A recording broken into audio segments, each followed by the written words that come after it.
Oh wait, that's not the bike.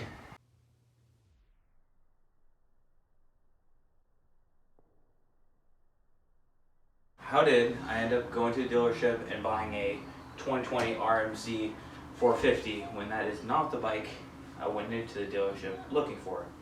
So when I went into the dealership, they had a really good deal on 2020 KX 450s.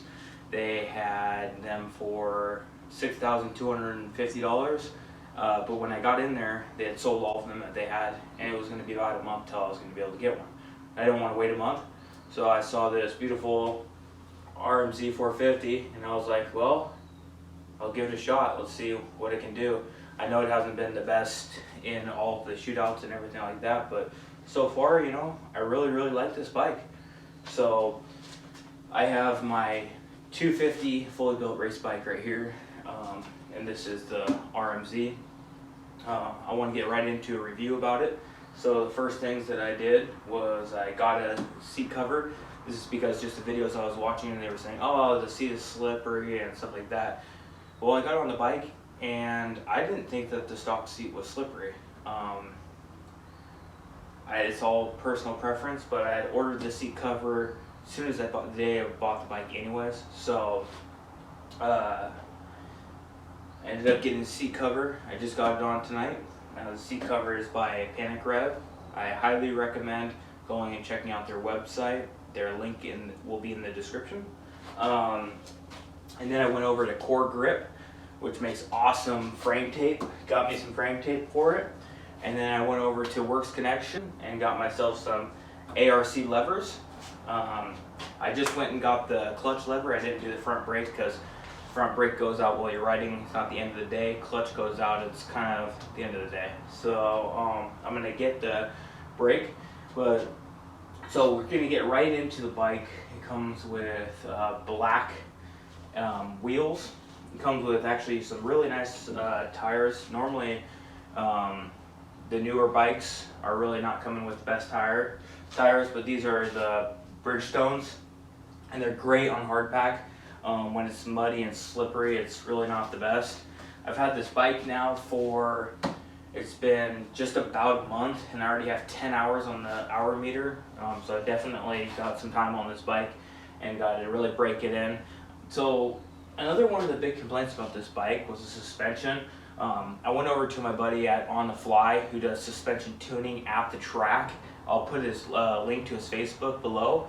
And definitely, if you're in the Pacific Northwest and you want to get your suspension tuned for you so it can ride to where your abilities are and stuff like that, he doesn't build suspension. This is just tuning suspension, so he gets it so you feel the most comfortable you can on the stuff that you have. But I went over to him, and we did a bunch of clickers with the front forks and a bunch of clickers with the rear, and the bike's feeling amazing. I've cased a couple of really big jumps and been just fine. I think that I'm going to go a little bit heavier on the spring. I'm 230, and for me, it's a little bit light. The bars are perfect for me. I'm a bigger guy, 6 foot, and I weigh more. And I honestly think that the Suzuki got a bad rep because they're all skinny little guys riding it, and this is definitely a bike built for somebody taller and a little bit heavier. One of the things that I don't understand is why they came with the plastic side skid plate when really it could use the bottom skid plate. And so in the mail I have coming is some hand guards, skid plate, and a new air filter, because I'm going to get rid of that screen, the backfire screen. I think it's No Toil makes the conversion kit for that. One of the things I think I'm going to do is I have a sponsorship through Mika Metals. The link will be in the description below. And I think I'm going to go with a sprocket that they make. It's a little bit lighter weight. This is actually the sprocket right here on the 250 that I'm going to end up getting for the 450. And so I can't wait to try that out. Okay, here is the cockpit. We go over here. Here's the ARC. And then I went ahead and got some Mika grips on there. Half waffle is what I go with. This is the kill switch here. This is the launch control. It has for concrete starts or slick starts, it's the same same dial, and then it also has a just normal start.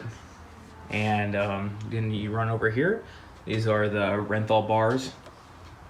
Then you can come over here, and that right there is your programmer plug. It comes with 3 plugs. One is a milder setting and the other one is a more aggressive setting. Definitely gonna try out the more aggressive setting next time I go out.